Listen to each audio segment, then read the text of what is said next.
This is Zettelcast, brought to you by readers, writers, thinkers, and teachers from LiLLiPub, along with our partners in thought, our Zettelcastans.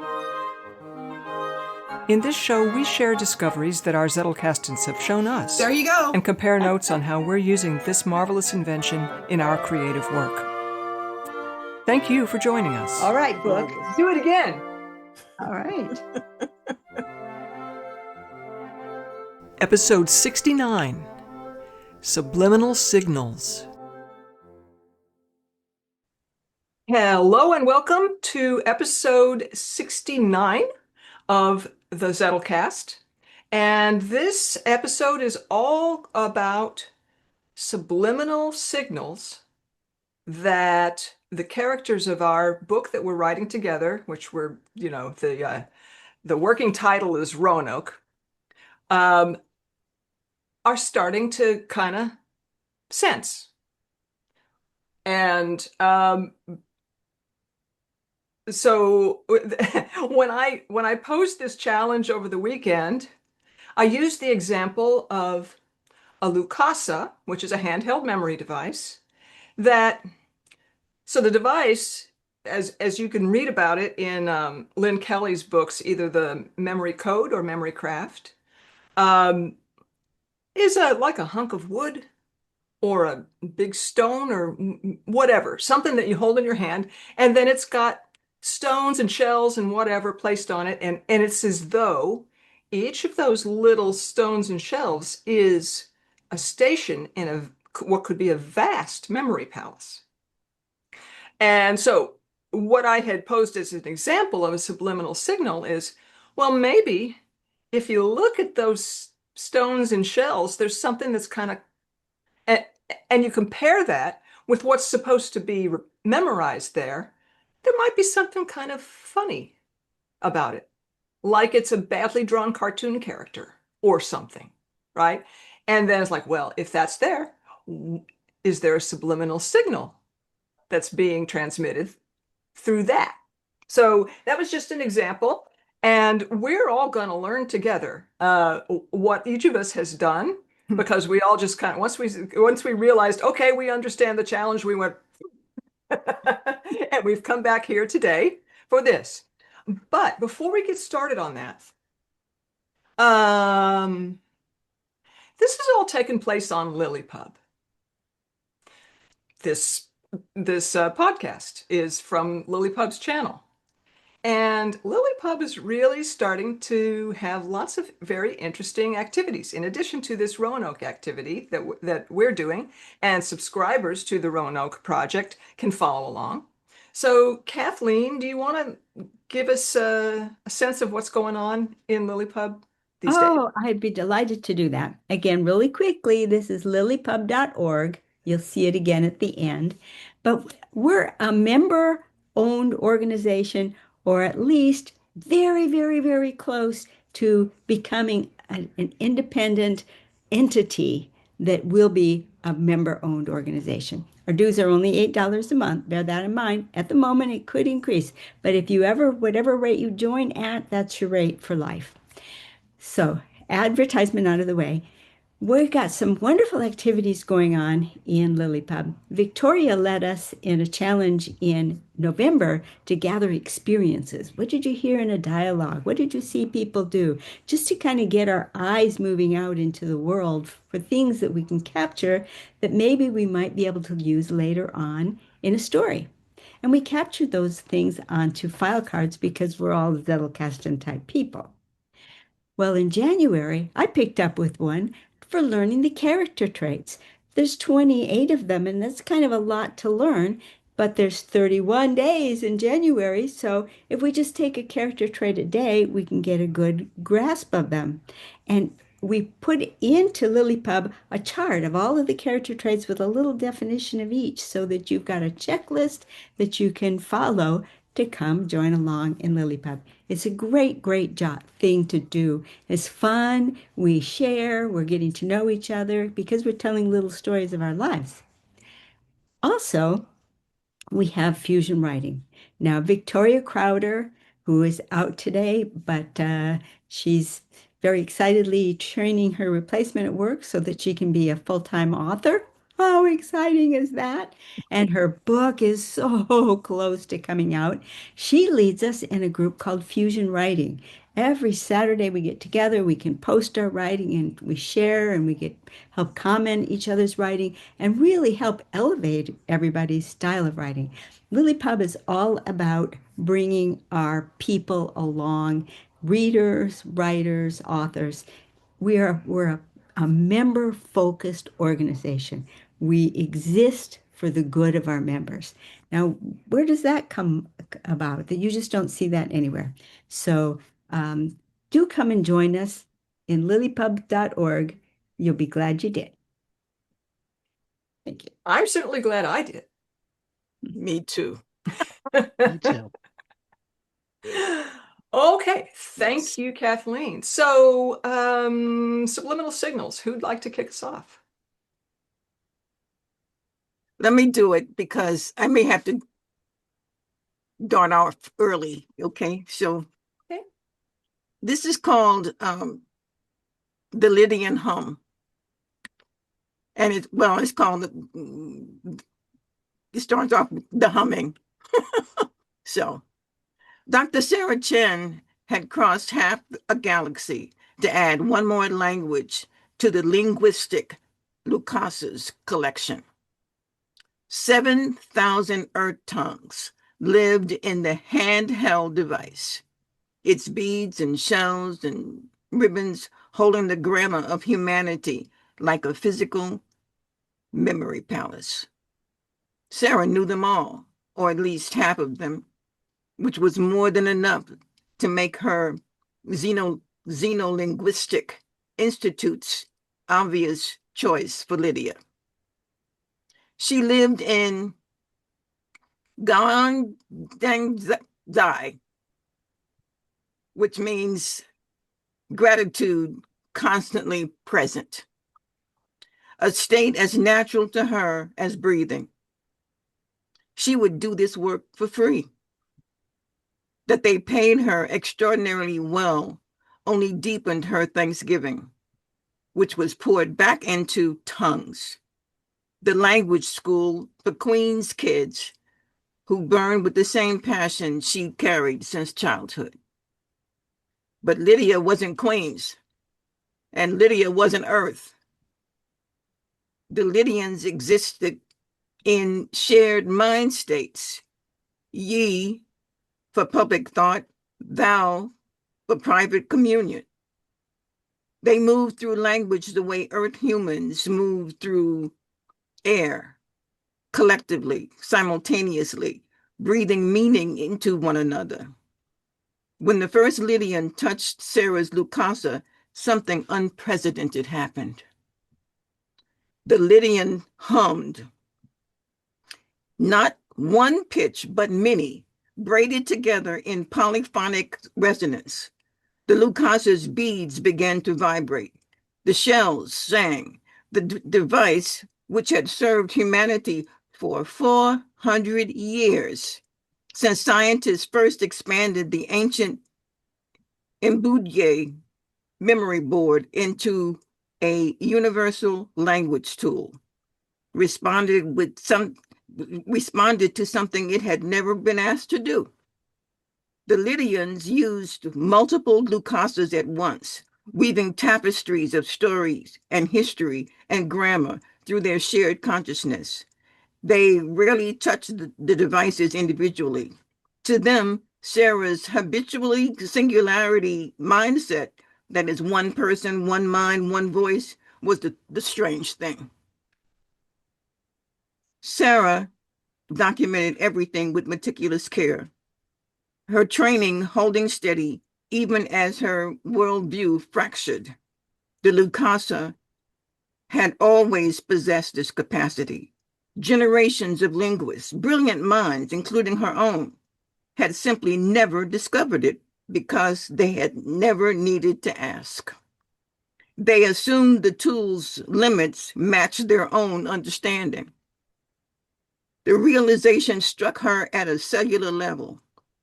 The woman who had mastered 100 languages, had fundamentally misunderstood the instrument of her life's work.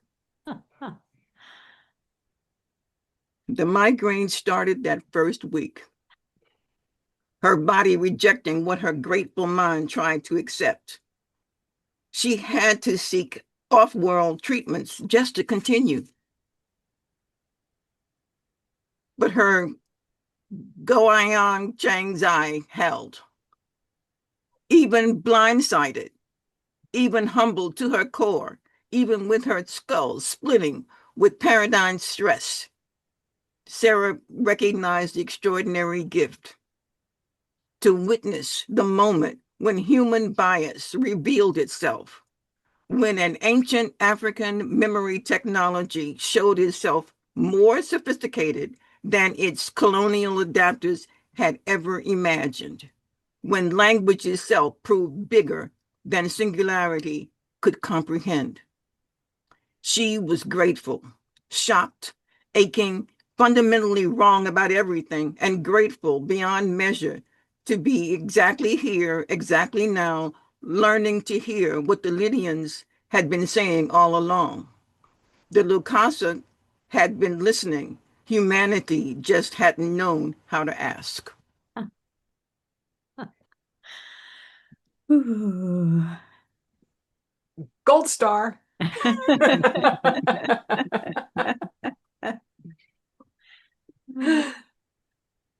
Love it. Yeah. Yeah. Okay, so that's good. Thank you. Yeah. We're going to have to create a bunch of cards to connect to that, and that's Yeah. going to be fun. Yeah. Yeah. Boy, that opens up a lot of different directions. Exactly. All right. Who feels like following? I do. All right. Mine has a whole different, mine also includes the hum, by the way. But this is a piece that fits in between three other pieces that have been posted at earlier times. And they're all, by the way, present in our Roanoke for subscribers. So come on over to LiLLiPub.org and you'll get access to that link. And actually, you can get access to that link just from the comment section of this video. And you can get in on our mailing list and read all these pieces that are out there posted. So this one fits in after two other little pieces that I posted, one called Teresita Finds the Hum, and the other one, Teresita Explores the Tiles. And it comes ahead of one that was written way earlier, which was called The Object-Oriented Zettelcast of Teresita de Hoy. So I hope that it will fill in the blanks because it's attempting to recap for you. But if not, go on out to Roanoke and read those others, and you'll be able to fit this right into its place. Okay. So day after day, Teresita returned to the place where she first heard the hum and saw the floor tiles pop open.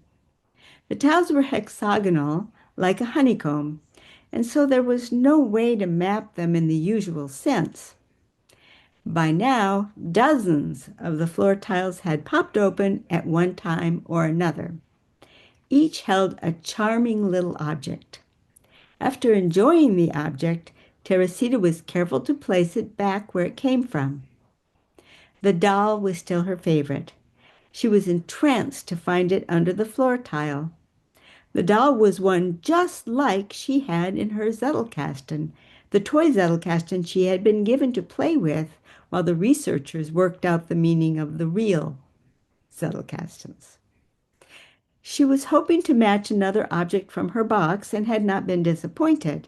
She had also found pairs of objects in various places under the tiles. Today she was on a mission to memorize which objects were under which tiles. You see, she had discovered that if she stared at a tile and thought hard about the object under it, the tile would pop open. If she was wrong about what was inside, nothing would happen. Unless She just watched and waited. Eventually, the tile she had been staring at would pop open and reveal what was actually inside. But how do you map out a honeycomb, especially when all the tiles are alike? Or are they? Upon closer inspection, she realized that each tile was ever so slightly different from every other tile. Teresita sighed. On the one hand, she knew she had all she needed. On the other hand, how would she make it work? She sighed again and directed her focus on the tile with the doll. When it popped open, instead of picking up the doll, she picked up the tile.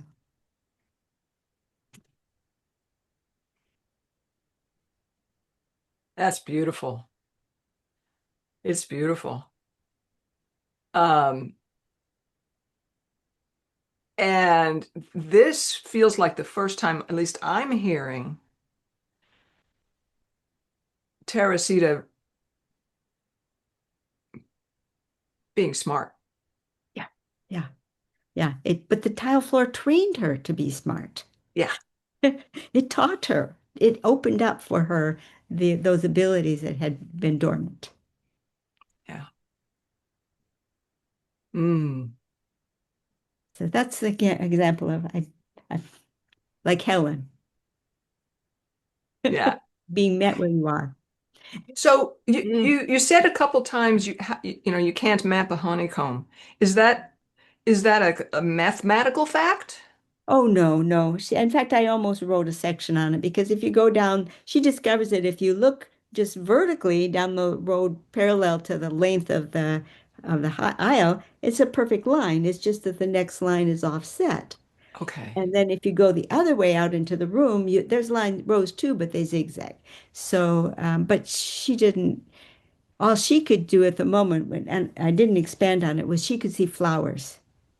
She could see a tile and all the things that were around it, but then the things that were around it could be the center of another flower, and she's seeing all these interconnected flowers, and that's what makes her decide she can't map it. Okay. Okay. Yeah, I'm gonna have to include that the one. reason I asked you is like, hearing about things like, and I don't have any training in this, but Yeah, like the three body problem yeah. or whatever, these Oh, things yeah. that's like, oh, you ought to be able to do it, and then it turns out you can't. Oh, you can. You can. She just It's wasn't just looking at it that way. complicated. Yeah. Yeah, she's looking at it from a tile out. Um, and so she's going to have to eventually see that you can look at it from the wall in or down along the wall. There are other ways of seeing it than just seeing a tile and what's around it. That's great. And it's training her that way too. Yeah. That's great. Yeah. Well, I guess I'm next. Drink of water here. So I started after the end of Kathleen's scene from last week, where um, Helen and Javi were looking at what was left out of the cards in the Link version. And then Helen has discovered that she's been reassigned and asked, all of the rest of the cards have disappeared, and she's asked to return the cards that she has. So I wrote a couple of paragraphs about that, but then I kind of stalled a little bit as far as getting to the actual Lucasa part because I haven't read this book and I wasn't entirely sure how Javi was going to make a Lucasa, but I'll talk about that. I wrote about it in a card anyway. At least what I want him to do with it, even though I don't know the details yet.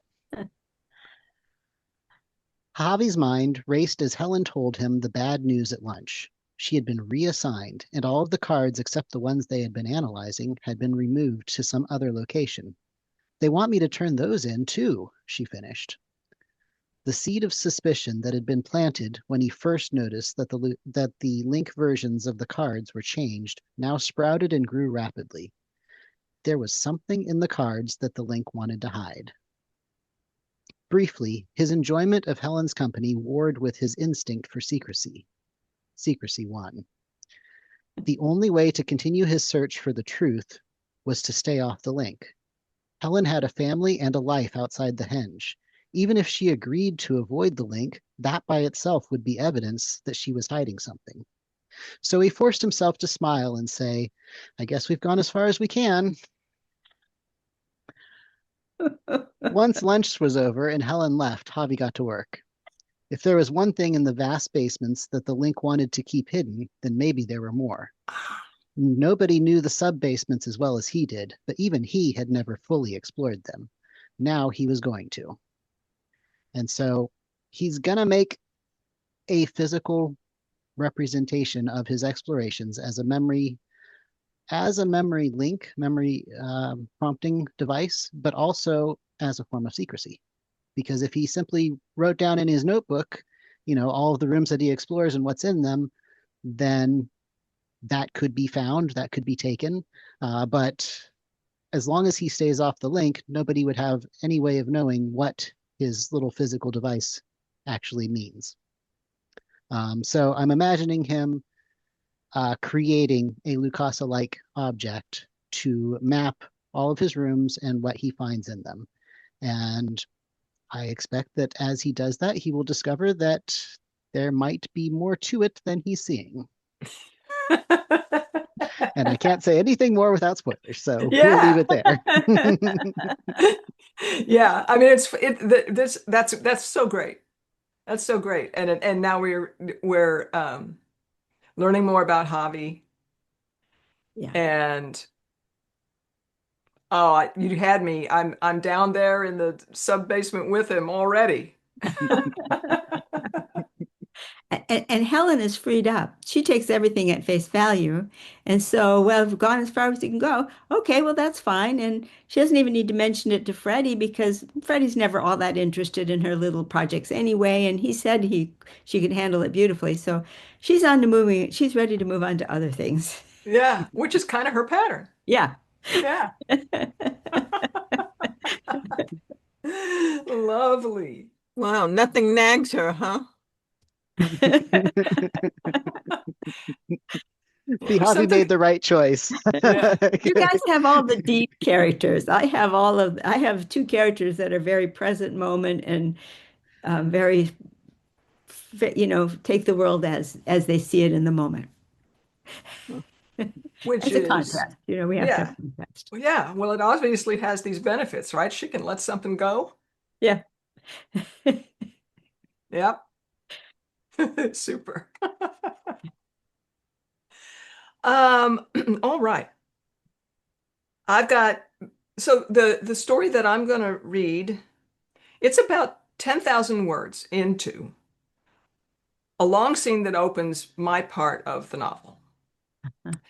So I'm going to give, it's, I got to give you some context. And I wrote it out so I wouldn't forget all of it. So it takes place at the sprawling country property of the Houston family. Their recently married daughter and her husband are going to build a house on this property. And there's a big gathering of friends and family from both sides to help them build this house by following the guidance that Christopher Alexander outlined in his fabulous book, The Timeless Way of Building. There's a kind of a magical path on the property that three of the people in an earlier scene created with the help of something called a Bézier belt. And it surprised everybody, kind of how it turned out. There are beautiful lights that seem to be emitting from the ground where they found this path. So even though they're not on the path anymore, everybody can see it. Shortly before this scene, everyone gathered around and participated in a ceremony that resulted in completing a Lucasa for this home to be built. And it's assembled from stones and shells and stuff, and it's arranged in a thing called a knowing knot, which is kind of like an acorn, but it's huge because it came from a huge tree on the property. Chris Houston, who is a younger brother of the bride, conducted that ceremony and referred to that tree as the queen. The lights on the path began to fade shortly after the ceremony ended, and Sean, grandfather of the groom, and Todd, a kid who was part of the extended group of the Houston's friends, spotted the fading first. Todd ran up to where it was fading, and he discovered that by hopping on the fading light, it brings it back up. And now a bunch of kids and other people are having fun keeping the lights on. This group of friends of the Houston family, they're called the Sentries. They're friends, but they also have a kind of a job that they're trying to do, and that is to figure out, is there a game actually happening in this world called Lydia, even though we have thought for generations that it kind of stalled without ever starting? Is there a game? And if there is, what is it, and can we prove it? So that's what the Sentries are about, and their kids have mostly grown up making fun of them. Okay, here's the story. Todd streaked around the end of the path and circled behind the Sentries, who were in their blue blazes lather over the Bézier belt. He skidded to a stop in front of Chris and bent over, panting hard. "What's the emergency, Todd?" "No emergency," he wheezed. "I just felt like running. This yard," big breath, "looks way better for it than anywhere in LC. Breath. Fun as those places are." He stood and extended an arm to point between the Bézier path and the more gentle slope that Chris had taken everyone down earlier. "I wanted to go that way, but Mom said stick to the path." I reminded her the path didn't exist until today, but she wouldn't budge. "I sympathize," Chris said. "This yard does beg to be run around in." "That's what I tried to tell her," Todd said. "But," Chris said sharply, before Todd might try to enlist him as advocate, "that boss there kicked my ass for years and had a great time doing it. Best you work up to it." "Hey, Sean." Having followed Todd's path at an older gentleman's pace, Sean now stood beside Todd. "Hey, Chris," he said. He pointed at the Lucasa rolling and bouncing lightly in Chris's two hands. "Todd and I were talking up there. We ran off so quick after the ceremony, we didn't get a chance to inspect the finished goods. Could I have a go?" "Of course, Sean," Chris said. He looked at Todd. "You too, Todd, if you can tell me one thing." "What's that?" Todd said, breathing easily now. Holding the Lucasa up before handing it to Sean, Chris asked Todd, "What is this called?" Todd rolled his eyes. "It's a Lucasa. I made a point." "Oh," Sean said. "Care to share?" "It's silly," Todd shrugged, "but you asked. I have Cassie hula dancing at one of those Hawaiian luau's. She's yelling, 'Mi casa, Lucasa.' I don't even get that, but it popped into my head." Sean made a fierce scowl, eyes wide. "Cassie? Cassie?" Todd shrunk back, in trouble for sure. "Care to describe in detail how you imagined my wife looking as she performed this scene?" Sean really seemed to be getting hot about this. Todd recoiled further. Uh, I'd rather not." Sean laughed. "Gotcha!" Todd took a second, then relaxed. "Ha! Phew! Yeah, you did. 1 point to you." Not about to be hoodwinked himself, Sean said, "1 point? I'm a senior. I believe the going rate on gullibility is 5. "5?" Todd said. "Seriously?" Then he tumbled. "No, it's not. No bonus for you, old man." Jenna, who had been enjoying this scene from a few steps away, moved closer and said, "You two seem like pals already. Did you know each other before?" Todd and Sean made a quick look at each other and back to Jenna. "No, we just met today," they both said, and then laughed. "Jinx!" Chris leaned toward Jenna and spoke more quietly. "Speaking of, before you go, there's someone I want to introduce you to." Oh, Jenna said, scanning wide. She didn't see anyone she hadn't met already. Sure, Chris, you say when. Sean had forwarded through the Lucasa sequence. He said, Look here, Todd. This is the shell I placed. Can you read it? Todd looked closely and then shook his head. Sorry, no. Sean said, It might get more obvious once you've seen it.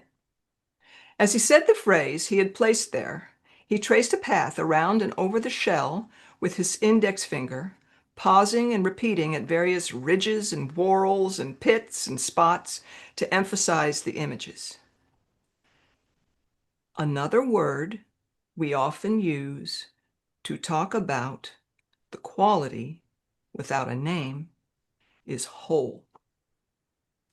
Todd touched along the same path with his index finger, repeating the sentence. He said, I know this part says the quality without a name, but how did you place that again? After Sean had decoded for him, he said, and now you can teach it to someone else. Deal? Deal, Todd said. So I'll show you mine. It has a new word for me, egoless. Troy tried to convince me it means having your knob cut off. He cast a wise eye toward Sean. 0 points for Troy. Next miss puts him in the penalty. He looked back down at the Lucasa. Oh, foe, I've gone past it. Chris, can I go in reverse? You can, Chris said. Fast forward, too. I won't hurt it, will I? Todd said. Not accidentally, Chris said. She knows what she's doing. You mean the Queen? The Queen. Todd turned 180 to face the majestic tree. As he lifted his head up and back to take in the highest branches, he raised a hand to shield his eyes from the bright sun.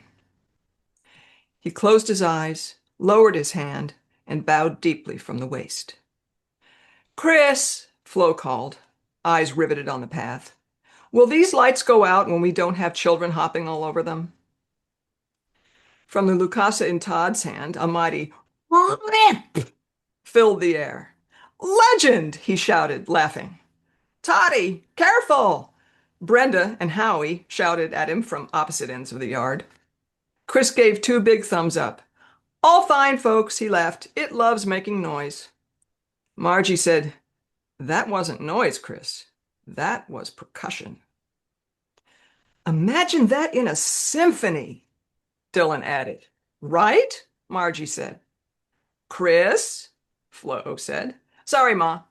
Like we said earlier, what we're seeing out of this Bézier belt is well beyond what Jenna and I learned about in scene design.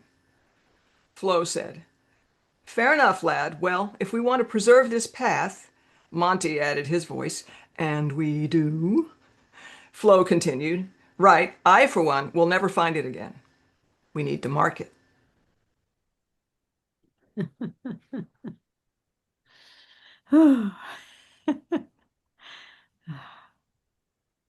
Wow. You had a lot going on in there. Yeah. Yeah. A lot of people. It's great. You do the crowd scene beautifully.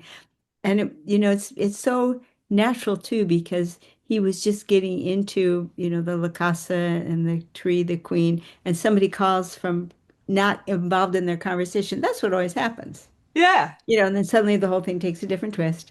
Yeah. Yeah, I've had this not this aspect of the scene, another aspect of the scene that I knew was going to be happening, um, bumping around, and it's probably going to come after this. And then there's something that has to happen before, how they all came to be standing around here talking instead of doing stuff. So, yeah, I think I had sort of the same experience that some of the rest of you had. It's like you start fleshing this out, and it goes and goes and goes and goes, and then you say, "All right, well, what's the thing I'm going to read for the Zettelcast?" Yeah. Yeah. Good problem to have. Yeah. It is. It's very exciting.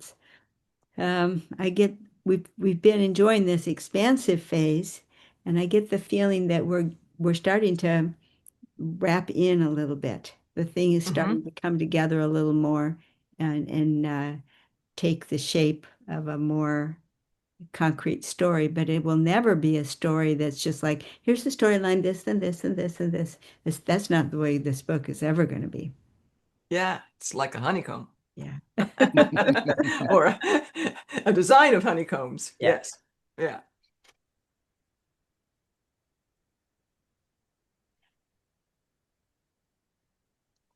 So on the writing process, I'm just curious, did you have to create new cards for this challenge, or were you able to use some cards that you had already created for your characters? I pulled cards. I Cool. Yeah, I've got them. Ones I pulled there. Where'd you go? Right here. And several were from quite a ways ago. None of them are filed, though, I hate to tell you. But Teresita's memory prompt list from her character profile diagram, and the other one was another one on the tile floors, and then the third one I did not use. It's a spoiler, so I can't show you. Yeah, mine was new. Yeah.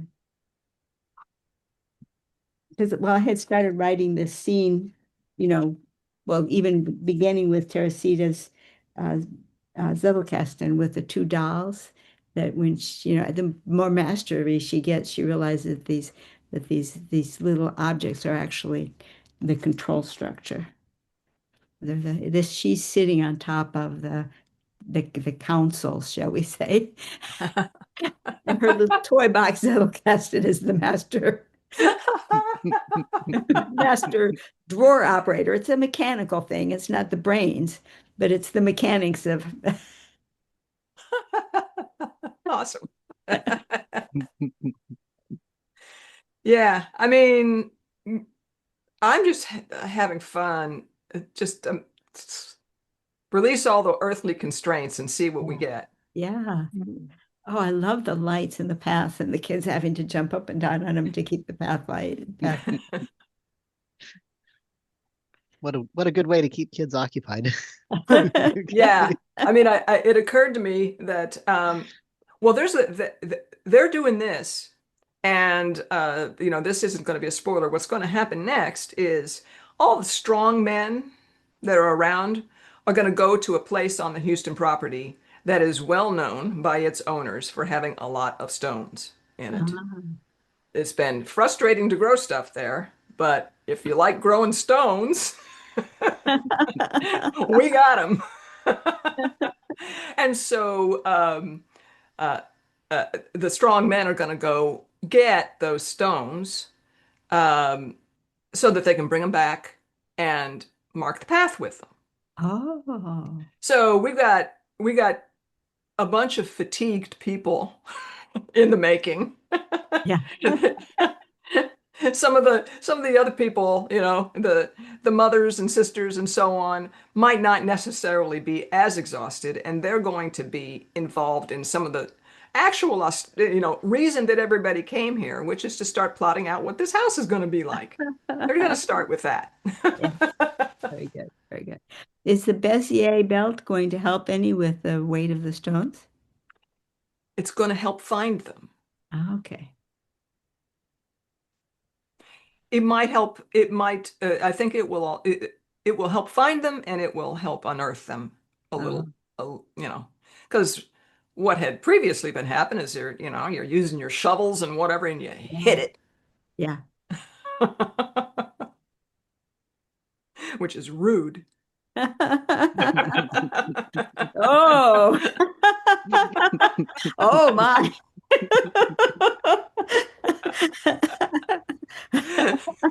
Or ancient stone. Yeah. Minding my own business, and I'm here to help you, silly people. Part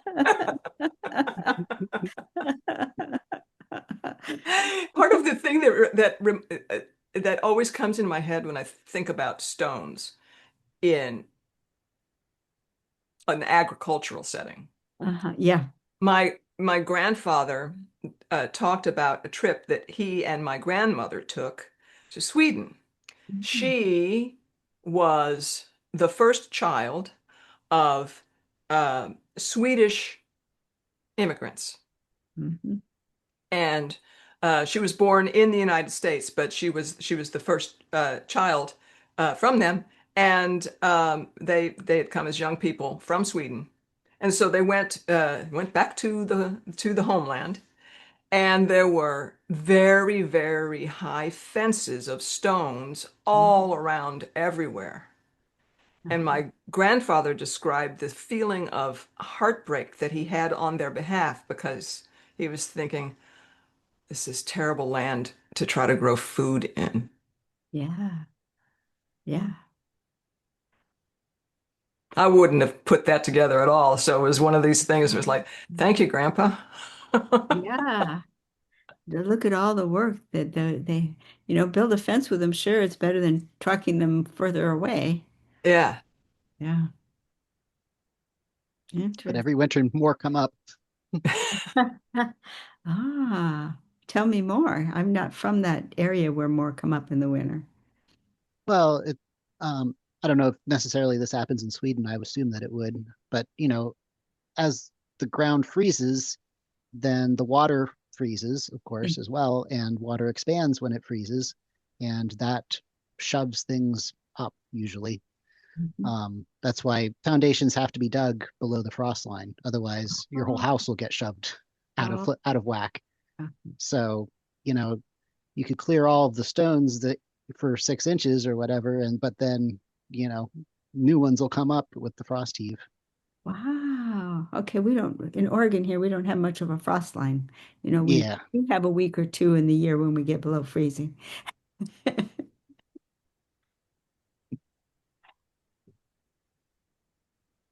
Mm. So Uh, I didn't have a card for the I had imagined a whole interaction between Todd and Chris. mhm, And it's very clear in my mind, and I was sure I had created a card for it, and I hadn't.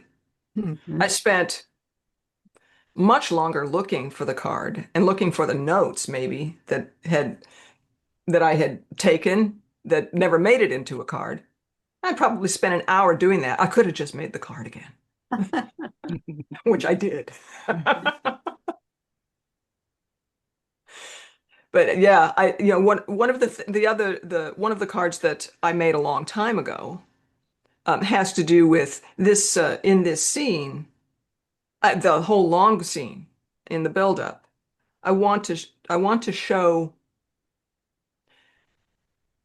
uh, kids and people who could be their grandparents Mhm. bonding with each other. Not Mhm. necessarily the grandparents, but they could be. Yeah, the age And differences. Yeah. that generational skip can be really fun Mhm. when people are open to each other. Mhm. And one of the common ways that they might be open, that one of the things that they might have in common is making fun of the middle generation.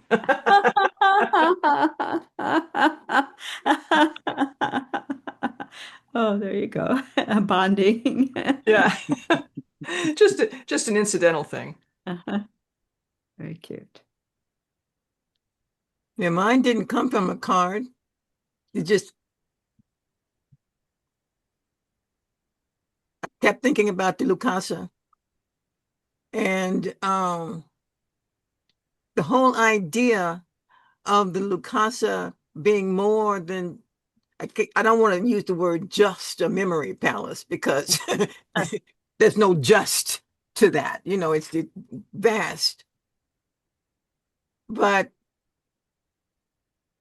the idea of another layer or something else that could be handled by this device that and then I kept thinking about it and thinking about it, and so the whole idea of language came up, you know but not just one language, 7,000 languages, and that is all Yeah. of the living languages in the world on earth, you know um because they all had X, Y, and Z in common.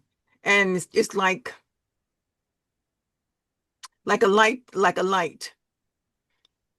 The light is the light is the light, and it only becomes blue when you put a glass in front of it. You put another glass in front of it and becomes red. You put another glass in front of it and becomes yellow. So, but the light is still the light is still the light, and that's what the Lucasa. So it could shine a light on any language in all of these languages. And so the idea of, okay, you got all this language, this linguistic juice going. Will it pass muster on Lydia when we're not talking about singularity anymore? We're talking about this mind share thing. How is it going to fare there? So I was kind of, I mean, my horns came up a little bit, you know, and I got The to put muse it. horns. Well, you know, the idea of putting a jab into the colonial mindset, you know, I was rather delighted to be able Yeah. to Yeah. to do that, you know. But it didn't come from a card. It came from her, you know. So Uh-huh. Yeah. yeah. But I should like you, Julianne, I should make some cards for this, you know. So I can, you know, because down the road it makes sense because there's much more to this, or it could be, you Yeah. know. So the idea of having placeholder cards at least, and a couple of main cards, it at least should be there. So Yeah. I mean, what I have, I've shared the taglines of most of my cards with all the authors, and some of them are frankly ridiculous. I have no idea whether that will ever Yeah. be anything. mm, Um, but maybe it will. maybe it will. Yeah. So Yeah. just, throwing the darts and then saying, oh, well, hey, we could bring that in now, couldn't we? Yeah. So, Yeah, if you know if you put it there, but if you didn't put it there, you know, so you got to put it there. yeah. Yeah. Yeah, and I'm lucky that I remembered that one thing, and the fact that I thought I created a card, no harm done. But there are plenty of other things that I haven't necessarily mulled around. I hope that I created a card for them because it might have gone poofed. Mhm. Yeah, yeah, yeah. Or you end up doing what I did, which is going around in circles, wondering whether or not I had made this thing up in my head about the hum, you know. So uh, and I didn't have anything to reference to do a double check on it, you know. So mm. We Okay. need a shared index. Hmm? We need a shared index. Hmm. That would be a job. Yeah. Well, I've shared my index. I know. Yeah. Um, so the way that I created it, not that everybody has to create it this way, because I'm finding it useful. I'm using Scrivener to keep all my drafts together into a collated thing. Mm. I like Scrivener. Scrivener is very geeky. It's not for everybody, but I'm a geek. So I rather like it.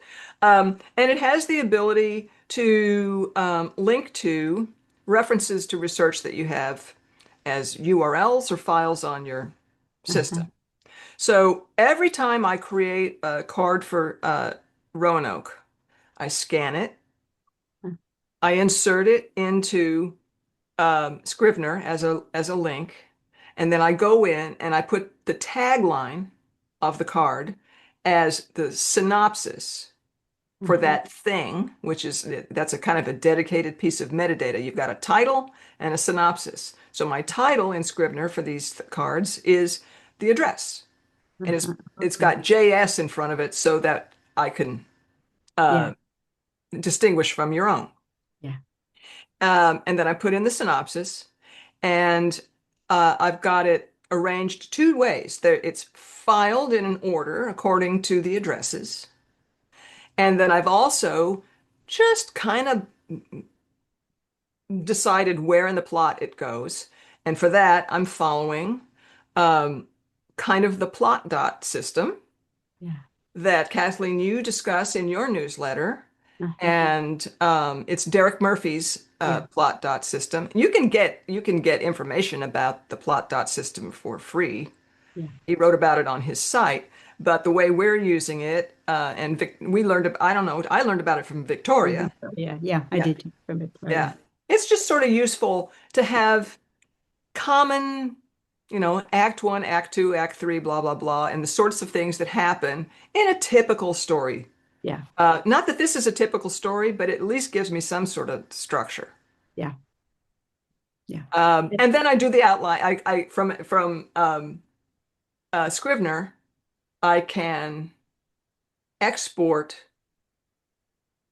the that stuff that is arranged according to, they're called collections. I can export the title and the synopsis and other things like the status um, of each of those things into a CSV file, and then I munge it all together very quickly in Excel. Oh, So okay. that's how I'm doing that. I'm happy to show people how to do it That would be if you were wonderful. going to adopt any of those parts of the system. I will probably take you up on that in a bit because right now I've got my schedule is really tightly packed, but I want to do this. I'm looking forward to a time when I can spend more time on Roanoke and my other Jonathan book as well. So you can count on me taking advantage of that down the road a bit. But in the meantime, I'm publishing Yeah. a copy. It's not the master at all Yeah. of this exported index. You can take a copy of that and insert your own things. Okay. Very good. We're working out in real time how to do this, Yeah. folks. Yeah, then when we're done, we'll know how five people in their Zettelcastans can write a book together. Yep, exactly. Well, where might that epilogue show up? LiLLiPub.org. We have a whole Roanoke section over on LiLLiPub. You can come join in the conversation. You can contribute ideas if you like. We hang out in LiLLiPub when we're not here in YouTube land. So do come join us in LiLLiPub. See you there. Bye-bye. Bye. Bye.